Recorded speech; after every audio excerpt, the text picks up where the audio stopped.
Welcome to another edition of Thunder and Lightning. We've made it another week on our second episode. Nikki, what is going on tonight? Oh my God, I can't believe I've made it. Are you proud of me? I'm proud 2 of you. weeks, 2 2 weeks. weeks, 2 shows. Wait, I think 1 week we did 3 shows, Technically, maybe. yeah. Technically, yeah. So, I'm Nick, just like you're exhausting me though. I know. Like, Well, I do appreciate you not bitching and complaining, even though I saw on your story underline cryptic caption underneath it, but it is what it is. So let's just get into it. The Jets practiced with the Giants today at Jets camp. It didn't look good from everything we read in the beat reporters and everything else like depends that. what beat reporter you are following. I'll put it that way, right? Okay, right. Like So, Art was like very positive and Pat was very negative. So well, yeah, that comes with the territory if you follow right, but it Giants. just depends what beat reporter you happen to, read. So yeah, basically our defense had a rough day. Obviously, that offense can be all world if Aaron Rodgers stays healthy and Garrett Wilson is Garrett Wilson and Brees Hall is honestly a top 3 running back going into fantasy this year. So Yeah. we knew it was going to be tough sledding. I got text messages from the burnt to a crisp McLeod on that long deep pass from Rodgers to Garrett Wilson. So that is unfortunately expected because we see it every day at camp. We hear about it every day in camp, and unfortunately, through the first couple weeks of preseason games, we've seen it there as well. So, let's just get into the fun part of the day. So today, Sauce Gardner, star cornerback, was asked the following question about what he thought about Daniel Jones. Let me play that for you right there. Let's play it. Nikki, tell me what you think. I'm waiting for you to play the clip, is what I think. He's a good. Oh, because you can't hear it. That's why. I thought I was about to pick him off today. I had a little cloud rip. Almost picked him off. At the last minute to try to throw the check down to Wandale.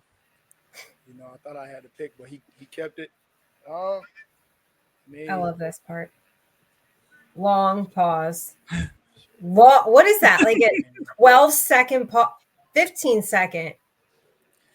Competitive. Damn, he still ain't talk. Very competitive, man. All that just to say, very competitive. I had fun out there today. I had fun out there today. Hashtag lies. I don't even know what to say. This is fair to say. This is all of us when we're bullshitting, right? Like this is us bullshitting. This is like I tweeted me lying my ass off to somebody about something. Like this is like what am I possibly gonna say to not offend and be on every single media outlet in the New York tri-state area and all over Twitter and the NFL world?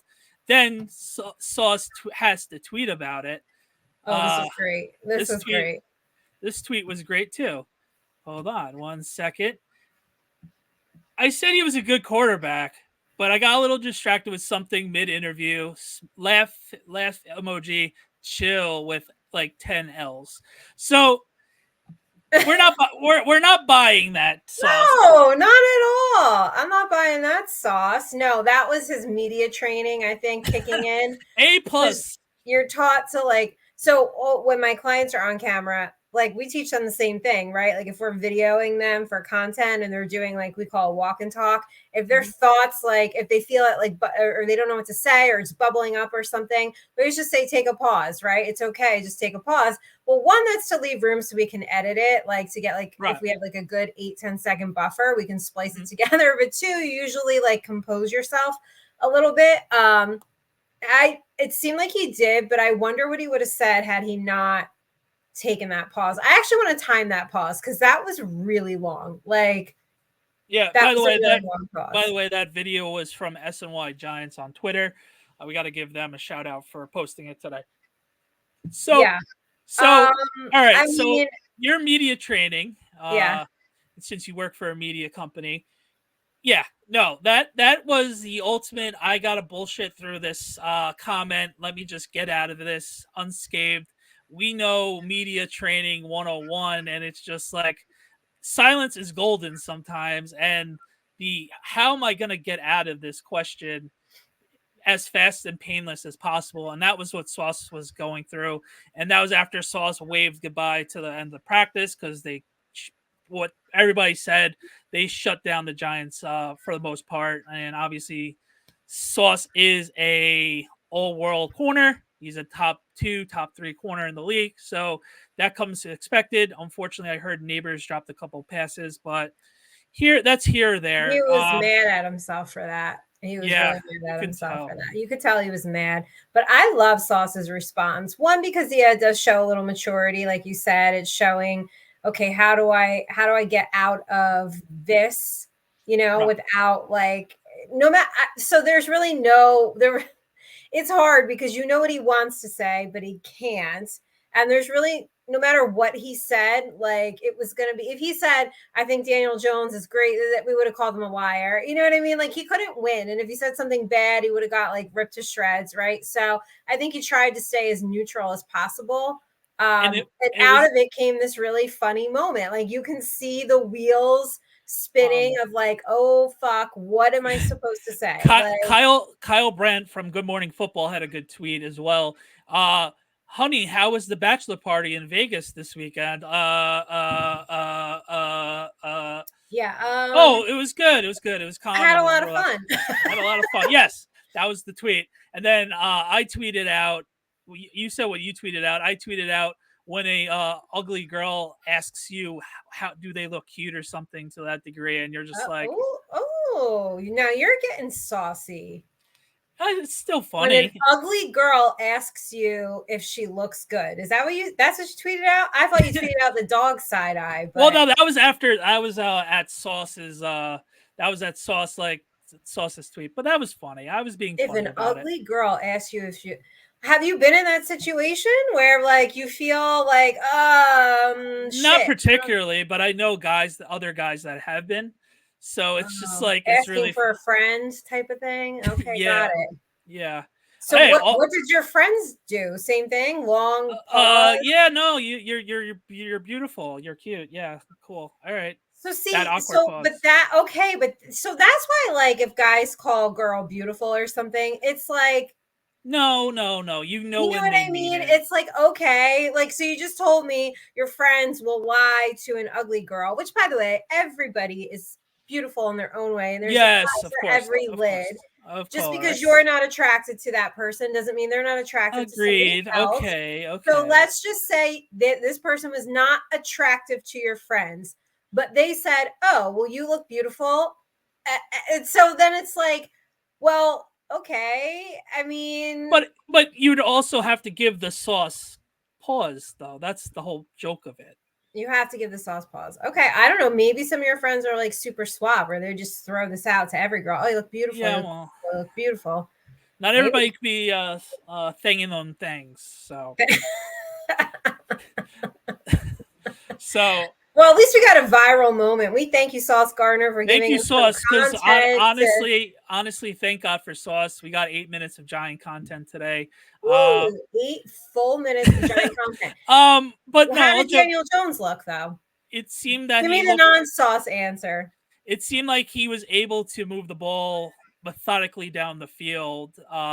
Nothing like of standard throwing the ball down the field. It looked like he was checked down Charlie from what I saw. I heard he sold the misdirections. Yeah, that's what I heard and saw. And there you go. There's your one. One. That's what I saw on Twitter as well. 2. From the negative beat writers.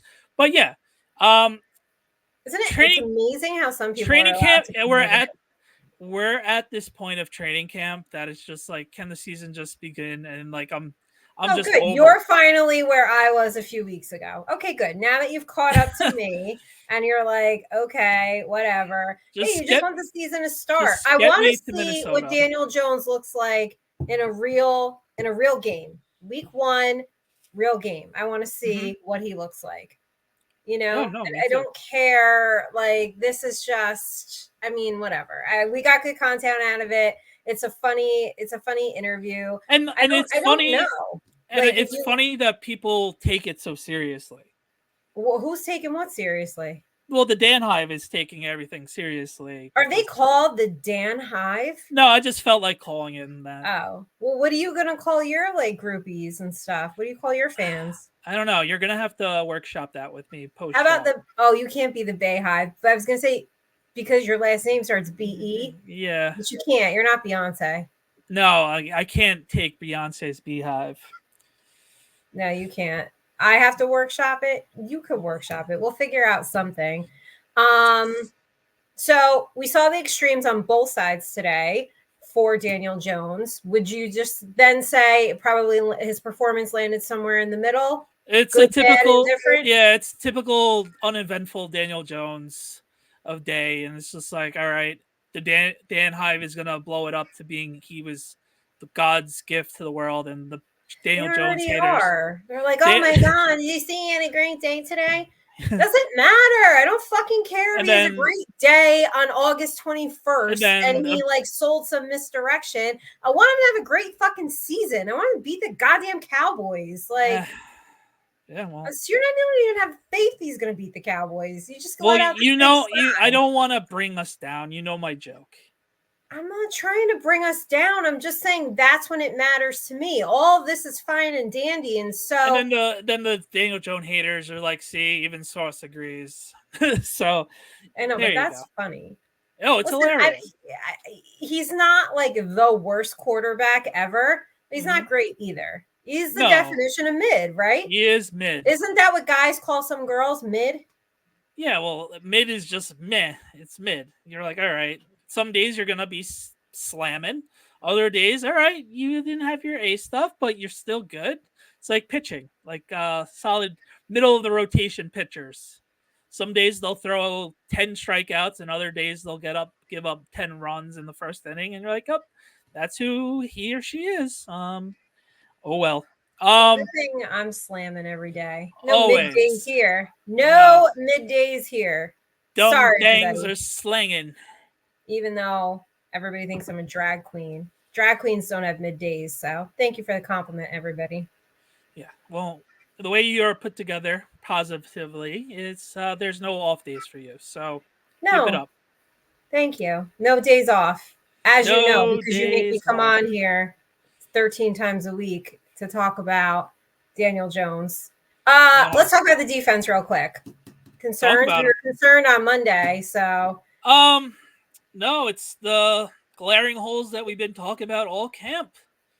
And Brandon Brown had his once or twice a year interview, and he basically said it's going to be all waiver wire pickups, and he doesn't expect any big splashes going into the season, which is obviously that's okay because the whole rule of guaranteed contracts after week one. So honestly, we're going to have who we're going to have week one. And then once week one is finished, that's when all the veterans start to get signed and picked up because their contracts aren't guaranteed. Well, contracts aren't guaranteed normally, but in the NFL, their seasonal contracts aren't guaranteed. So they could be cut at any moment. So if there's any sort of big splash move, it'll be after week one.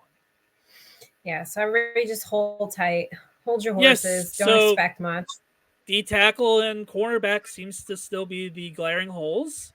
And there's nothing new about that to really report on, you know?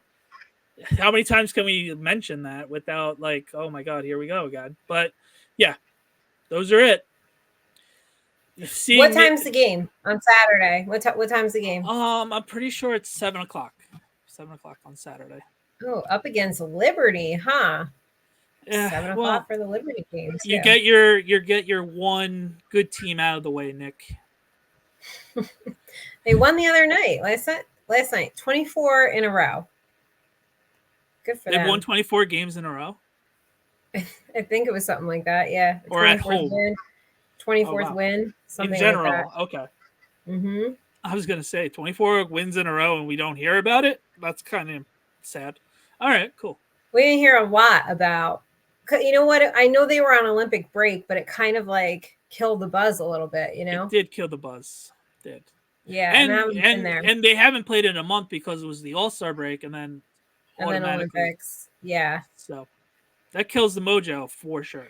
Kills the mojo a little bit. I haven't been back in the building yet, unfortunately, because my schedule is just not lining up with their schedule. But hopefully September. Okay.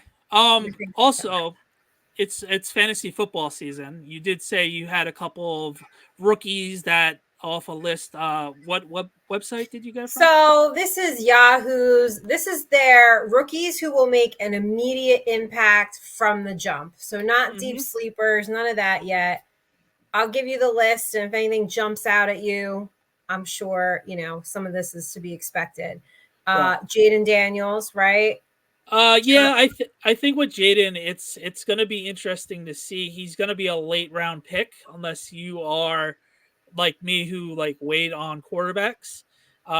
Yeah. But you're gonna have to be careful with him because he's a rookie and you're gonna have some stinker winks. So if you're planning on having Jaden as your quarterback, plan responsibly, have that backup quarterback or have him be the backup quarterback to a Jared Goff or Kirk Cousins, Aaron Rodgers type of quarterback that are towards the back end of the drafts that are solid veterans, and then you can mix and match matchups. Say that 10 times fast.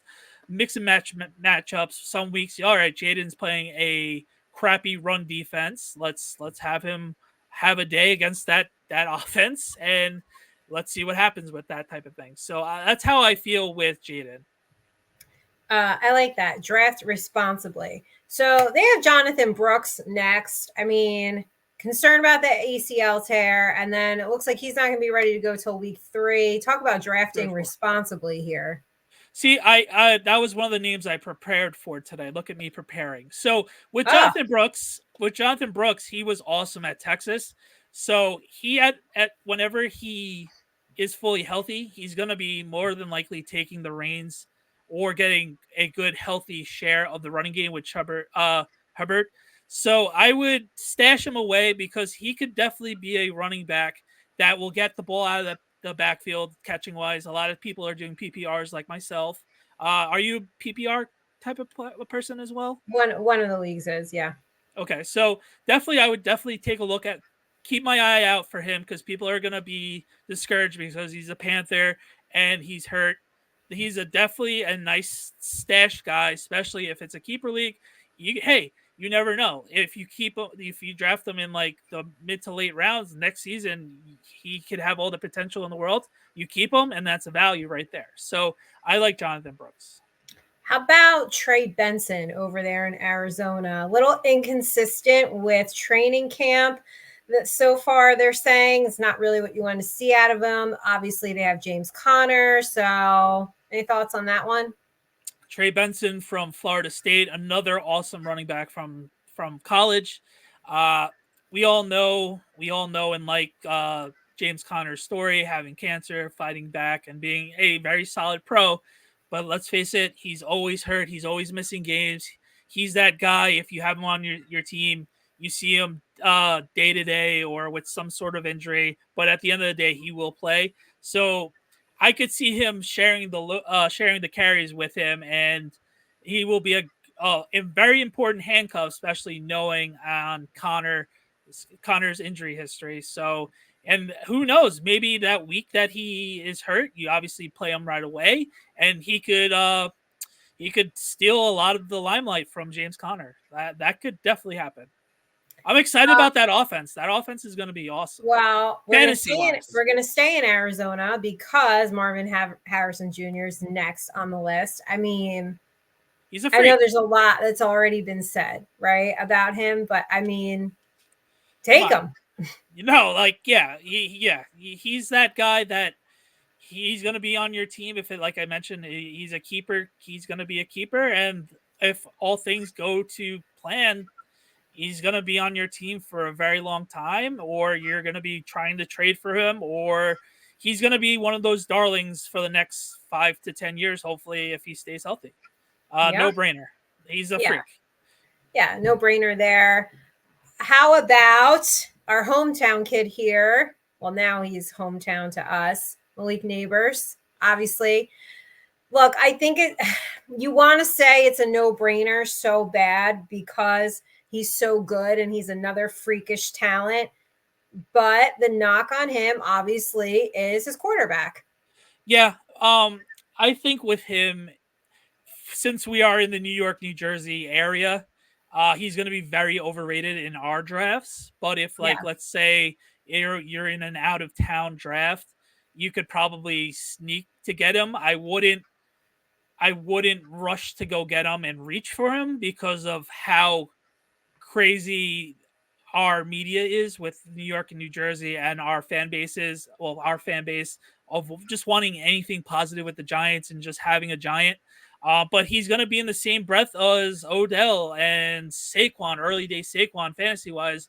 That if you do draft him at the right spot, you're going to be thrilled with him because let's face it, he's going to be getting a lot of targets his way. He's going to get runs. We saw him get a handoff last week. No, so four.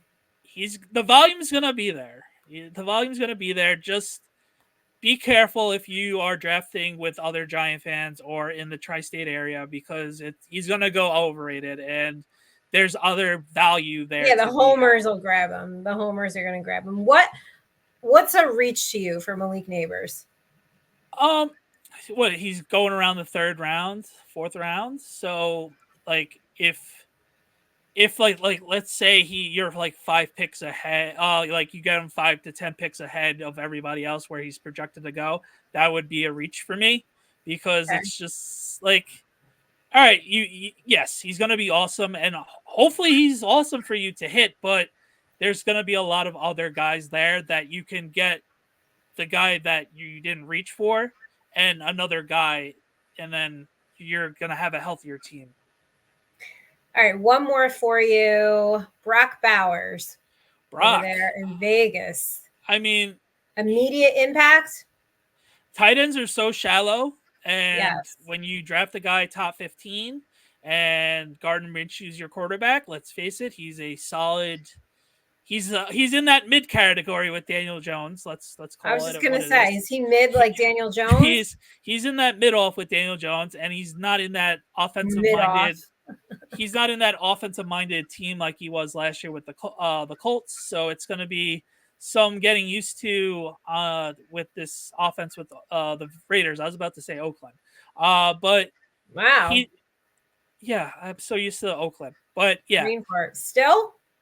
Not really, but it's just in your head, like when you were getting older, it's just like, all right, like you remember the olden days, like the Chargers are still, you think San Diego, even though they haven't been around there in a while. You still make the Commanders and Redskins slip up or no? I've gotten better with that. Yeah. Remember last year I would like slip like 10 times and I'm like, all right, we can't do that. Yeah. But I think that also helps that I talk to Rio every day. So that kind of helps. So the Commanders are in my head. Okay, good. Okay. So that's all right. So you like Brock Bowers for immediate impact. I think so. Tough. I got to tell you, tight ends are extreme. That's the one position I really, really struggle with. And sometimes you gotta stream it if you don't get one of those good guys, and it's really, really, really tough. And as long as I've played fantasy football, I still really suck at the tight end position. I'm not going to call him Laporta from last year, but I think with the Raiders, he could easily become a top 5 tight end, and everybody that gets him are going to fall in love with him because he was awesome at Georgia. So he's a freak. So it's going to be interesting to see how they do the 2 tight end sets because they did draft Michael Mayer from Notre Dame last season. So it's going to be interesting to see how both of them get the ball. Obviously, Brock Bowers is going to be getting more of the focal point and more of the target share. But yeah, he's already probably a top 5 tight end. I didn't even look at it, but knowing how everything is and how shallow tight ends are, if you get him, it's definitely going to be a more boom than a bust as long as he stays healthy. I would hope and think. Yeah, I mean, I hate that caveat as long as he stays healthy because you could say that. No, I know, but especially at tight end, and it's but especially at wide receiver, especially at quarterback, especially at every position. everybody. Well, Just yeah, well, asterisk everybody if they stay healthy. all right, Like I don't need know. I don't All need right, the before and after. I don't you're need the right. prefix He suffix. should be a boom. Like I feel like people use it as a crutch. Like, well, if he stays Oh healthy, yeah, I wasn't saying it as a crutch. It's like he's going to no be shit if he blocking. stays And healthy. If Daniel one Jones stays one healthy, like I mean, what I'm saying is one bad block and he like someone lands I on his understand ankle. that, but that Yeah. I'm just saying that could happen to anybody. No, Like at any I time. agree. I agree. By the way, I have to ask you something. You Ask drink what? your drink. We have obviously we bring drinks on on the show, right? Because we have to get through a half hour. You never have ice in the cup. Does it melt before you, or are you just not an ice person? No, I'm a big ice person. For the betterment of radio, I'm a ice chewer. So I would Are be you? Yeah, I'm a big time ice chewer. So me chewing ice on air wouldn't be good. And And nobody wants to hear that. So is that room temperature water though? no, I have the filter in the fridge, and it's cold water, so I'm good. Okay. How come you wouldn't like put ice, like, so you wouldn't be able to like chew the ice because it's in here, but it's still cold? And like, how come you won't like do that? I don't like straws. I don't. If I don't have You to don't like drink from, straws? Oh my if I don't God, I have to, love straws. if I don't have to drink out of a straw, I'm not going to. So Really? yeah, Oh my God, I need a straw at all times. yeah, that's what a lot of people say. Well, because I always have like lipstick or a lip gloss on. Well, that's the point for your. I hate when I have to like go to Starbucks or something and be like, "Can I have a straw? Just give me the fucking straw." Like, See, so yeah, tired of this. that's why you like Dunkin' more. Makes a lot of sense now. Yeah, well, the Dunkin' by my house, they just leave the straws out. But there are some Dunkins when I'm on the road and I have to like go ask for. The Dunkins by me all keep the straws out. So Yeah, it depends. There's one that's like kind of near my house, but not, and like they put them behind the counter, and I'm like, okay. that that's a bad Dunkin'. Well, Dunkin' next to my hair salon is the same thing. You have to ask for the straw. Just know tired of that- asking for the straw, like really, like, and then it's I That I means get it. people It was like steal the saving the straws. turtles or something. I don't know. No, not only that, people are stealing the straws and like doing the Chipotle napkin raid. I hate Chipotle. I know you do. It's okay. Ever since I got food poisoning there and Panera. I've never touched either one of them again. Okay. In years. Ever. Right. And I probably never will. All right, so we got a few minutes left. We're gonna keep it at a tight 30. We have around 3 minutes. So, how's your Hello Green podcast going along? Do you miss me yet? Do you like realize like, wow, Danny is a jack of all trades and what I would do without him and everything else like that? How's that going? Because I see on your Instagram stories and everything else like that people are asking you outlandish things and they don't realize how tough things are recording a pod. So, how's that going? It's rough. It's rough in these podcasting streets, as I had mentioned in my story. Everybody stay safe. Getting some wild questions like, will the camera be on? How does this work? Do I get a script? Am I allowed to laugh? Which I was just kind of like, you clearly don't know Nikki. She needs to find a way to laugh at some point in the episode. Yeah, no, you have to be able to laugh. And then it just, have you ever done like co-host auditions or test other people? No, absolutely not. Never. Really? So, I mean, I did do it a few years ago, not for Hello Green, but for like the sports podcast and stuff. And it was rough then. And it's even more rough now because here's the thing. You think like you have your friends who are in the industry. This is a business podcast. It's supposed to be lighthearted and fun and very much like Nikki Nick style, right? Mm-hmm. But a little more professional, obviously. So some people that we both thought like, oh, this will be great together. And then you turn the camera on and it is just like, I don't know what happens. Like, it's like somebody sucked their personality out of them. I have no idea what happens. I've had people just say like, oh, like you're really legit. Like I can't do this, or I'm too nervous, or I have no idea what I would ask somebody, or I need a script and I need all these questions. And then it was like, well, I thought I just got to come on and you did all the work, right? And so it's like, no, hold on. It has to be equal. If your company's letting you come on and co-host, that's free advertising. you have to post on your socials and you have to do clips and you like, I'm not doing all of the work. Like, no, it should be an equal split. And oh, by the way, whoever is going to co-host, like they're going to have to help do this part. You know what I mean? No, This yeah, is part of it. Yeah. This is part of it. Like putting the content out. Of course, this is going to go on LinkedIn, obviously, more than, you know, my personal page. But so like you're going to have a presence on LinkedIn, and like you're going to, all these things have to happen. You don't have to have a presence, but you have to be able to post the stuff on there.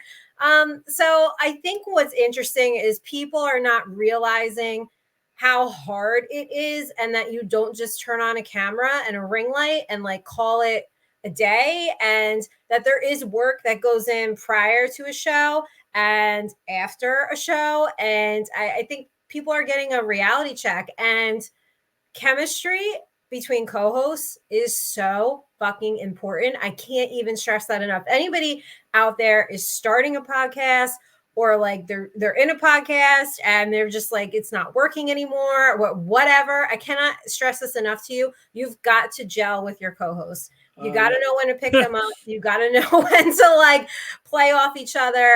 I mean, it's so important. Chemistry is everything. I know. Too bad. Too bad we don't have any. Think how good we would be if we actually had chemistry together as co-hosts. Well, I mean, could you imagine? Can imagine.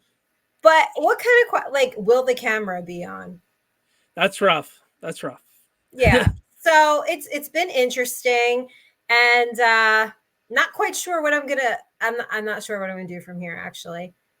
I don't want to be rude because I have a couple more people to go through, but I don't know. But well, Danny, I would say good job to us, because the average podcast, as you all know, the average new podcast lasts 3 episodes, and you and I have done this a very long time before we started working together. We had lives prior to each other, and so I've barely missed episodes. You've barely missed episodes. It's really, really difficult. There's so much that goes on after the show that people don't realize, and so I'm proud of us for our consistency, even though I'm a little inconsistent, but I'm trying for you. So see, I appreciate it. So my offer still is on the table. You can reach out to my agent. You don't want to co-host. My contract, my agent is still waiting for your phone call. With, your agent. I think I did not receive the contact info of who I'm supposed to actually reach out to in terms of having my people speak to your people. I have my negotiation. You know what I want, so just give me what I want. Negotiation. So your agent is it Johnny? Like, do I have to give him Ralph's or something? Yeah, like, I might have to. Yeah, you're gonna have to give him Ralph's, and okay, and you're gonna send him some Dunkin's. Gift he don't drink. He's 4. He drinks coffee? He likes the Munchkins. So. Oh, the Munchkins. Which one he like? The chocolate glaze? Like, yeah, all of them. All of them. He's a I don't know. Some kids are like, I'm not touching the powdered donut. Like, there's that powdered one, right? Right. All right. Well, before we get out of here, can't get out of here without a food take. London broil tonight. Ew! With ketchup? Yes, with ketchup. Oh my god! No, never. No, Jesus Christ! I'm joking. Of course not. You're not joking. I've never put London broil on my steak. Come on, stop it. You never put London broil on your steak. I'm sorry. I never put ketchup on my London broil. How was it on the grill or in the oven? My mom did the stovetop griddle, so it was fine. What did you use steak sauce? Like, you had to use something because London broil sucks. No, it was like butter. It was very no good. way. No way. It was not like butter. She marinated it, and then when she froze with the marinade, and then when she defrosted it, it was good to go, and she cooked it perfectly. So it was marinated perfectly. So what'd you have with it? Lies. Okay, sauce. I didn't have any sides tonight, I'll be honest. You just ate a piece of meat? I just had the steak tonight. I was not feeling. Okay, well, what were the sides that you weren't feeling? Still the fresh tomato salads. They did a great job growing tomatoes this year in my family garden. So they're eating tomatoes literally every night. That's how many tomatoes they've grown. God. And then, of course, my family, sweet potatoes. Oh my God! I didn't have it. I don't understand this. It's Do you have a every sweet meal. potato like garden too? No, my sons like sweet potatoes. Oh So my God, these kids rule the house. If they're bad, you don't get Ralph's. If they want sweet potatoes, you all have sweet yep, potatoes that's forever and why ever and ever. that's why you're not a parent. That's exactly why I'm not a parent, because I would Right. be like, man, F this kid. If I want something, I don't care if he wants it. Right. Yeah, that's exactly why I'm not a parent. Shout out to all the parents out there that have to deal with that type of stuff, because I am not fit for it. All right, are you getting Ralph's tonight? No, I'm not getting Ralph's. I'm just gonna finish the pod and wrap up all the post-show work, and then you'll be seeing this after I probably don't have dessert. So we'll Oh, see what no happens. dessert. Oh, so you just had me. Like, I just had a salad today and like a smoothie. And there's a lot of times I just have a piece of grilled chicken. So you're on the Nikki Nick diet today. Yeah. I had Starbucks earlier today, so Oh, what kind? just your basic venti coffee with almond milk and vanilla. It's simple today. Okay, you are not gonna have a PSL, correct? I've never had a PSL, so Oh, that might be a probably good not. Dunkin' roulette. I'll make an exception for next week when they come out. You try it, but after that, no more PSLs. All right. Okay. Yeah. All right. I know you're not gonna be able to watch the game Saturday, right? I will find my way, but we'll figure that out. We are back on Monday night. Monday night, Monday night. We are unless back on. something crazy doesn't happen, and Oh my God, I knocking hope on not. wood. I've got a work thing tomorrow night, and Friday I'm busy, and Saturday I have a client event. Please, no more. Like, just Monday night's fine. Until then, thanks for watching. As always, like and subscribe to our podcast, TNL_. And if you are watching this on That Sports Network, please like and subscribe for them as well. And follow us on TNL_NYG on all social media platforms. Maybe Nikki will do her AFC predictions at some point this weekend or save it for Monday. Until then, have a great night, guys. Be good. Bye.